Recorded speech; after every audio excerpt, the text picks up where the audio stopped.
Yo, what's happening? And welcome back to our second installment of the book club that I just started. In this episode, we're gonna talk about Mastery by Robert Greene. This is gonna be a little bit of a longer one, so before we jump into it, make sure to get yourself situated, get comfortable, get yourself maybe some coffee, get yourself some energy drink or some food, and settle down because this is going to be filled with knowledge, so you want to make sure that you get comfortable. So let's get into this episode. So let's get into the whole structure of it all, first of all. The book is separated into 6 separate chapters. 6 chapters that are like the big chapters that tell you, okay, how can you find your passion? How can you develop it? How can you develop your talents and reach mastery in the end? And in every chapter, it starts out with some sort of anecdote or story or something that will underline the whole takeaway of that chapter. For the sake of this video, I'm not going to go too much into all of the anecdotes and the little stories and stuff like that, because I think it's something that is really unique to that book. The reason why you should pick it up yourself, so you can read these stories that really outline how that applies to certain people's lives. So the main bread and butter is going to be, I'm going to tell you about what is happening in those chapters, in those 6 chapters.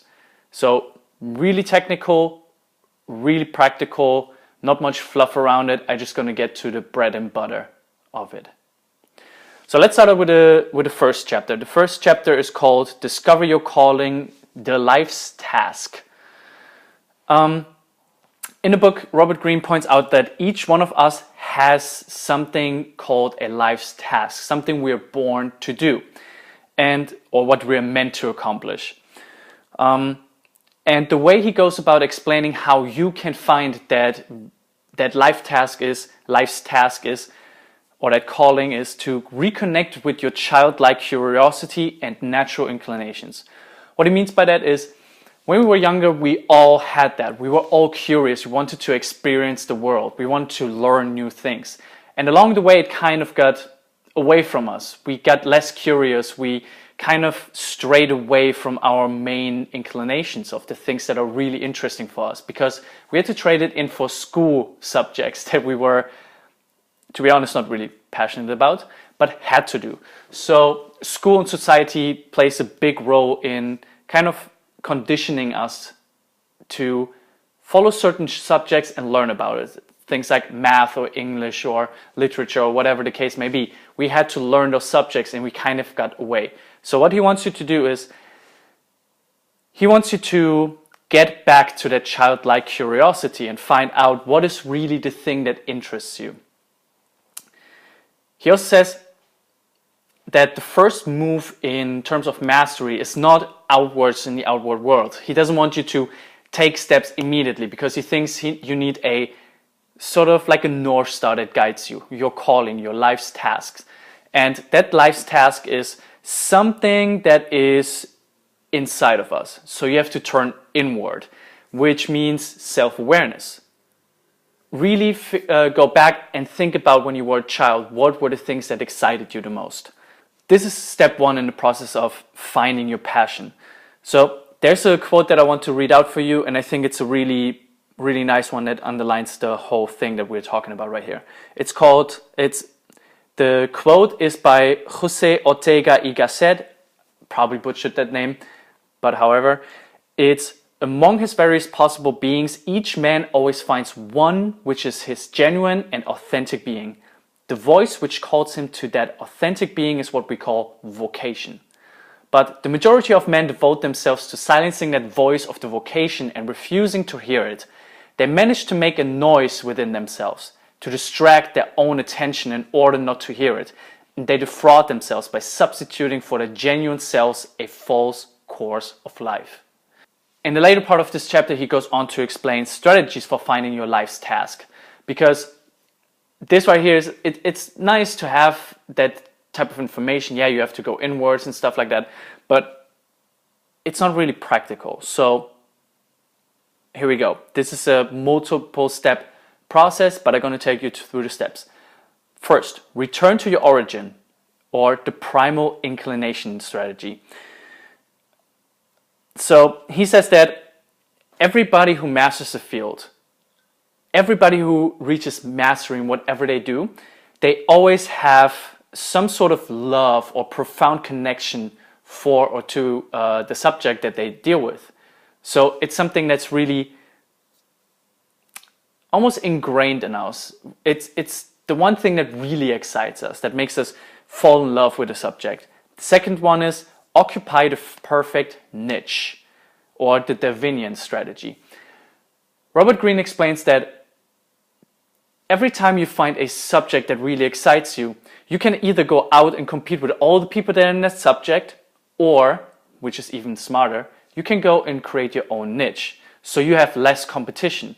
You don't have to go through that, how to say, rigorous process of weeding out all of the competition.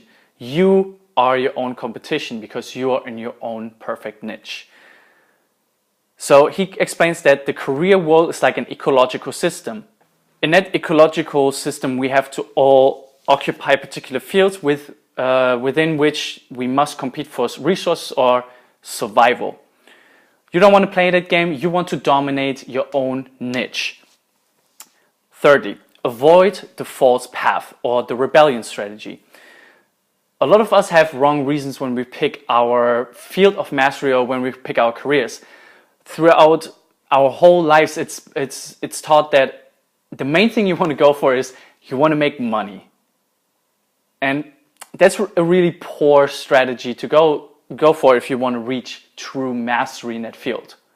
So don't fall for these wrong reasons like fame, attention, or money.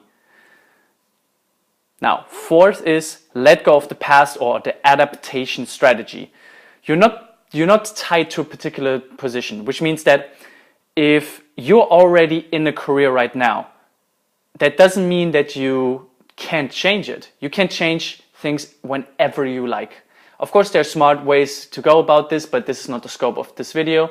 But you're not married to one career. And fifth, find your way back, or the life or death strategy. So what I said before is, you're not married to one field. You can always switch. This comes with sacrifices though.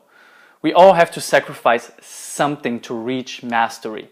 And if in this case it is money, then so be it.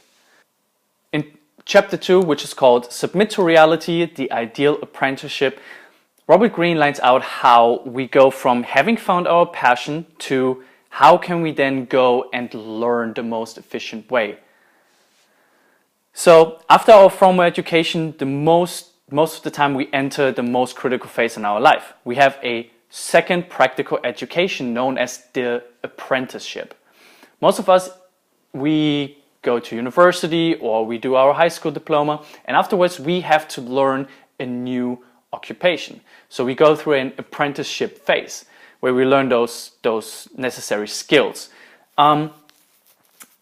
We have to not only master the necessary skills, we also have to discipline our mind, transform ourselves into an independent thinker, and be prepared for the creative challenges on the way to mastery. For that, he lines out the 3 steps or modes within the apprenticeship phase. First of all is deep observation, which is the passive phase. In that phase, we just look around us. We see other people already are at a certain level that we want to reach, and we see, okay, how do they act? How do things operate around here? This is usually like a really passive phase where you don't take action yourself. In the second phase, we go to the skills acquisition phase, the practice mode.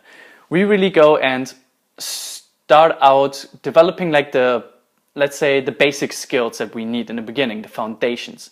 Most of us, when we start something new, we lack the foundations. Just like if you play tennis and you don't even know how to hold the tennis racket, you're going to learn that. You're going to learn how to swing it, you're going to learn how to connect with the ball and so on. So at first, it's just really simple things, the foundation.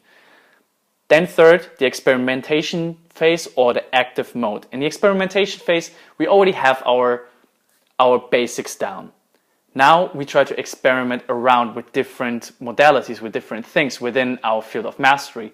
We not anymore go like the straight path. We try out a bunch of things and see what sticks. Now in the next segment, Robert Greene lines out the strategies for completing the ideal apprenticeship. And he gives 8 rules. Here's the first strategy for completing the ideal apprenticeship. Value learning over money. Like we said before, there has to be sacrifices made. You don't want to go for the wrong reasons like fame, money, or attention. You want to go for learning. You really want to master your field of interest. Secondly, keep expanding your horizons. That's part of the experimentation phase as well. I see a lot of people that start their jobs, they kind of settle in, they learn the basics, and then they learn a little bit more, and then they get set in their ways. They don't experiment around, or they don't find ways to keep expanding their horizons. So that's key. Thirdly, revert to a feeling of inferiority.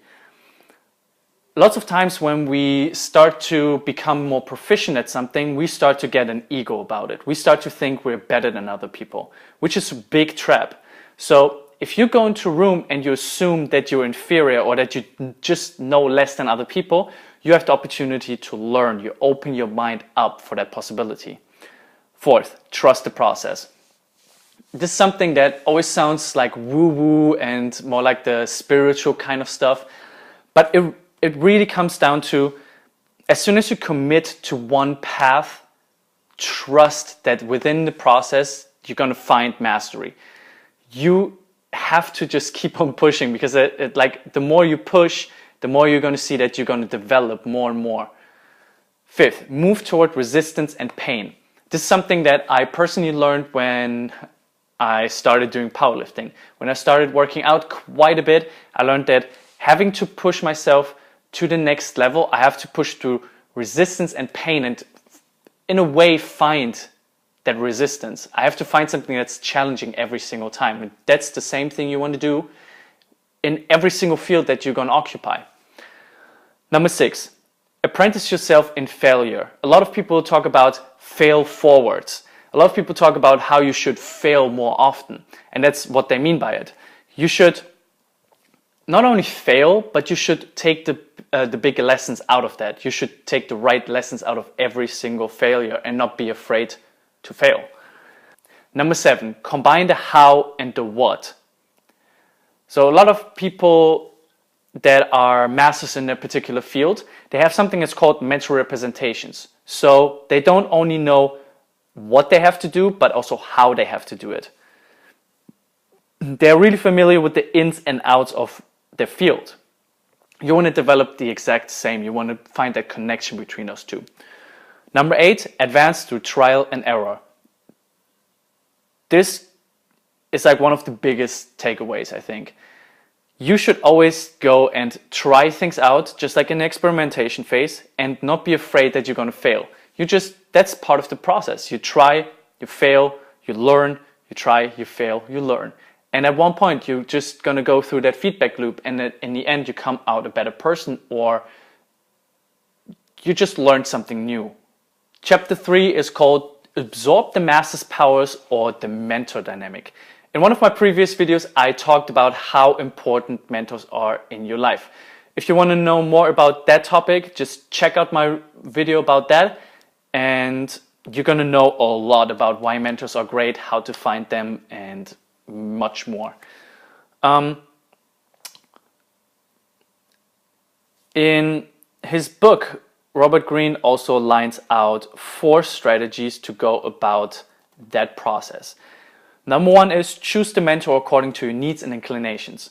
That's quite an obvious one or glaring one, but sometimes we can get it wrong, and that's where you have to like pay close attention to. Secondly, gaze deep into the mentor's mirror.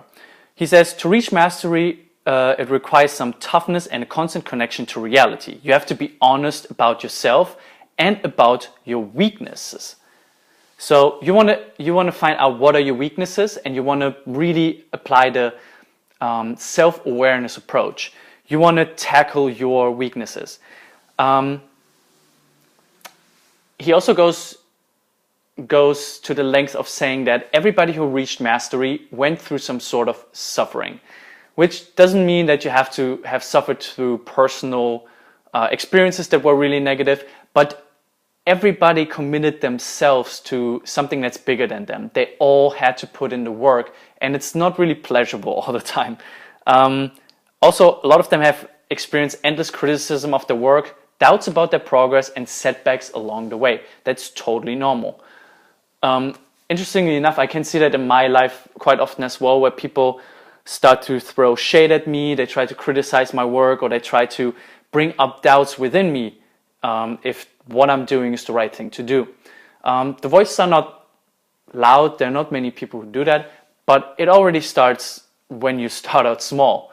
Imagine now when you are further along your journey how loud these voices can be. So just see that as part of the process. Number 3, transfigure their ideas. So there's always this dilemma where in order to learn from a mentor, we must be open enough to receive the input. But on the other hand, we can't take it too far. You always want to grow beyond what your mentor does. So you want to not only be open-minded, but also figure out, okay, where can I nudge certain things and become my own person, so to say. There's one quote from Leonardo da Vinci where he said, "Poor is the apprentice who does not surpass his master." And that's exactly what I was talking about. You want to make sure that you surpass your master or your mentor along the path of mastery. Number 4, create a back and forth dynamic. So that's also really crucial. If you find a mentor in the beginning, it might be that you just help him and you pick up some ideas here and there, but at one point you want to create a dynamic between the two of you where you can feed off of each other. You basically not work next to each other, but you work with each other. This is really interesting when it comes to someone like Nikola Tesla and Thomas Edison. They had that dynamic. They were mentor and trainee, and at one point they fed off of each other and became better. Chapter number 4, see people as they are, or social intelligence. As a psychology bachelor student, I can't stress this enough. Social intelligence is so key, so paramount. Right now, a lot of people go around and stress that point over and over, which is awesome, because they go around and say that emotional intelligence or social intelligence is more important than actual IQ. Which means that you can have the best ideas in the world, you can be the smartest person in the world, but if you don't have the ability to network with people appropriately and talk to people in a way that what you want to say receives, what you want to say hit. But if you can't communicate with people and catch them where they are and let them receive what you have to say or what you want to provide, then there's no use in what you do, basically.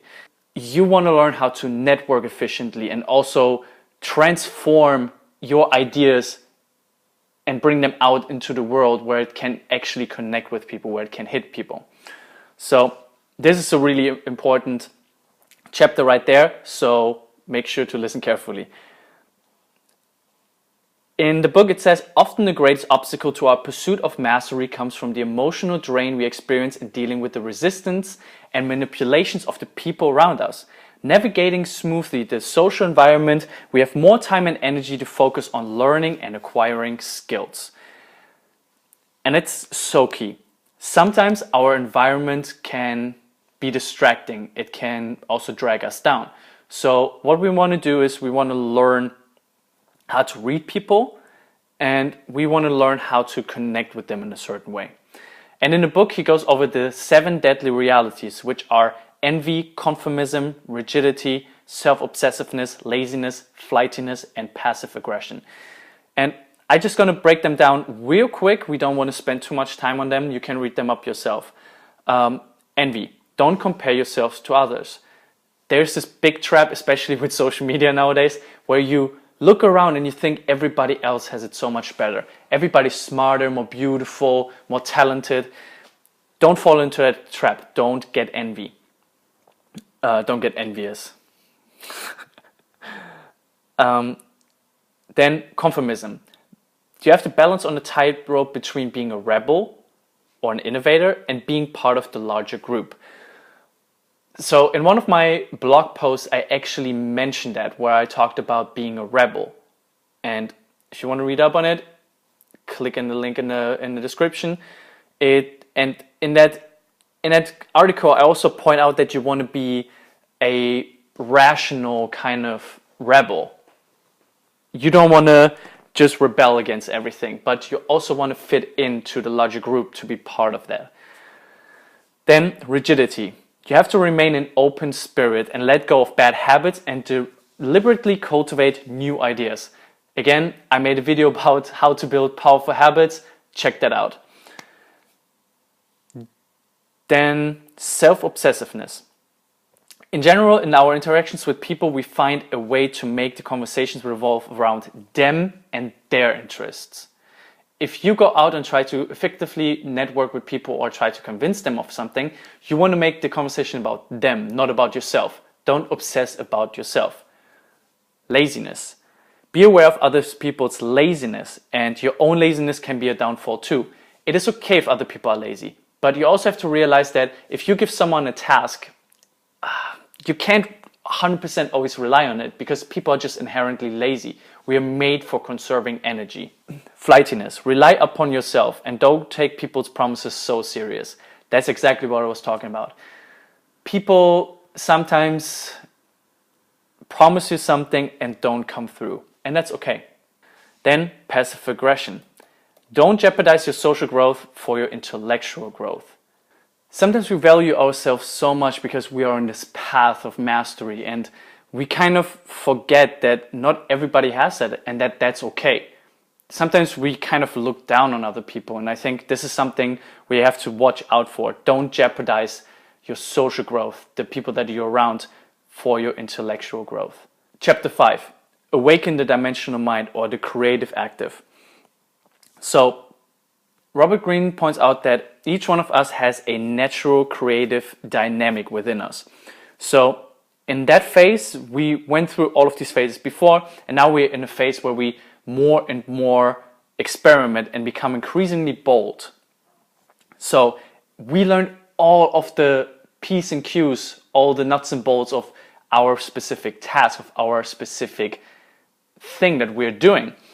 But we kind of have to break out of the conventional mind, the things that are conventionally taught in that field, and come up with our original mind, something that we created ourselves. We have to reinvent certain things. And that's the true sign of a master. I can't quite recall who it was, but it was a musician who said that if you would learn an instrument, at first you learn how to play the instrument, you learn all of the sounds, the notes that you're going to make. And then if you learn all of that, forget it and just play. And that's exactly what it's all about. You want to be innovative. You want to reinvent certain things. So that's where the original mind comes into play. He goes on to explain a step-by-step process that I will outline as well.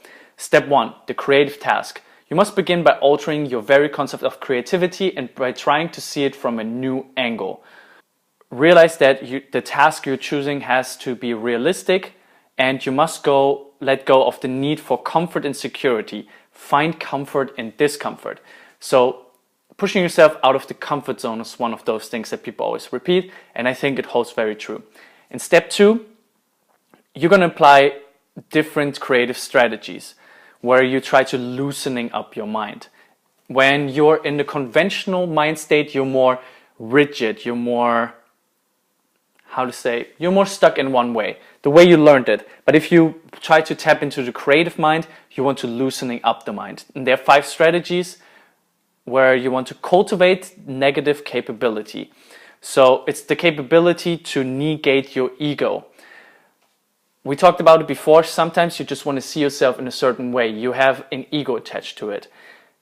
It is so important to see that you have certain biases about yourself. You want to confirm things that you think you already know. You want to portray yourself more positively or negatively than you actually are. So you want to avoid that. Then allow for serendipity. In a lot of cases, funny enough, the greatest inventions, the greatest things that came up were out of serendipity. For instance, the biggest example that we have is about penicillin. Penicillin was actually just found by coincidence. The person who found it never intended to find penicillin in the first place. He did though, but he had an open mind. His mind was loose to see the opportunity to be like, hey, there's something that I didn't consider. So that's also extremely important. Then alternate the mind through the current. There is an alternation between the modes of thinking, which are logical and creative. Just like a plug where the current is like switching, the AC/DC. Just like that, your mind is going into phases of logic and creativity, and you really should go through those phases and let it happen. Then alter your perspective. Look at the how and not the what. Look at the system as a whole and look at the structures that are underlying. Don't look at little details all the time. Then try to approach a problem or idea with a much more open mind. Let your study of the details guide your thinking and shape your theories. As you work up to free your mind and give it power to alter its perspective, remember the following. The emotions we experience at any time have an inordinate influence on how we perceive the world. If you see setbacks as opportunities, you're more likely to make that a reality, which is the law of attraction, if you will. If you want, can read more into that. Then revert to primal forms of intelligence. Sometimes there are things that we just innately know. But also what that talks about is to regress to visual forms of thinking. We talked about mental representations before. There we just write down things, or we scribble down things. We try to make a visual representation of it. Because of our human working memory being limited, which is only 7 ± 2 units, we want to make use of diagrams and flowcharts and keep a notebook to make bigger pieces of information fit. It's like a workaround of our little, inadequacies as human beings. Step 3 is the creative breakthrough, tension and insight. When we let go, we are not aware that below the surface of consciousness, the ideas and the associations we had built up continue to bubble and incubate. We require tension all the time. Without tension, the lack of intensity makes it hard for the brain to jolt into a higher gear. We have to force our brain to come up with something new, because that's like the evolutionary pressure that we don't have naturally. So, how can you create that tension? He says that you should manufacture deadlines for yourself if you don't have them yet. Sometimes when you're not in university, but you have to work on your own stuff, on your own projects, there's no pressure because there are no deadlines. So set deadlines for yourself.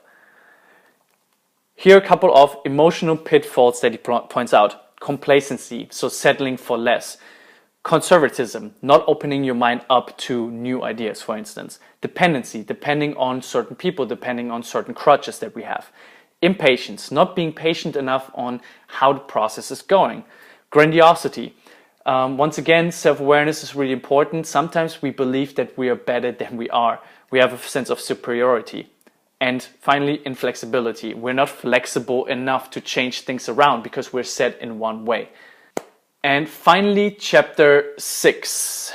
Fuse the intuitive with the rational, or mastery. Here's another quote that I really liked out of this book. All of us have access to a higher form of intelligence.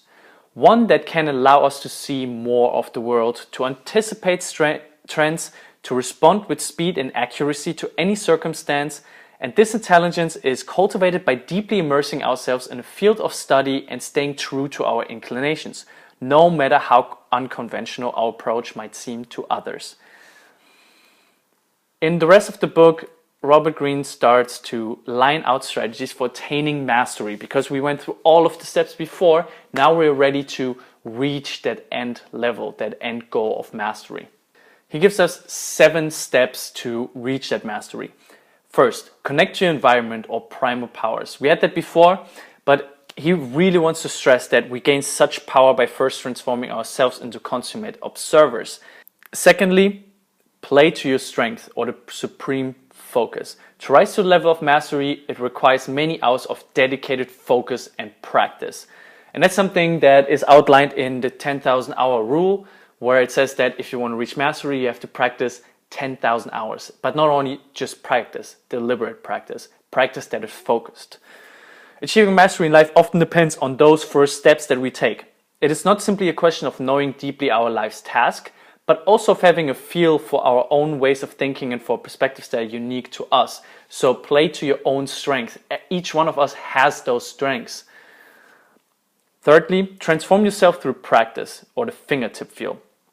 If we learn a complex skill such as flying a jet in combat, we must master a series of simple skills, one on top of each other. Each skill becomes automatic as time goes on, so we have to dissect it into little pieces. And as soon as a task becomes automatic, we can focus on other ones and higher ones and can add on to this. At the very end of this process, when there are no more simple skills to learn, the brain has assimilated an incredible amount of information, all of which has become internalized, part of our nervous system. It is, so to say, at our fingertips. It's not something we have to think about.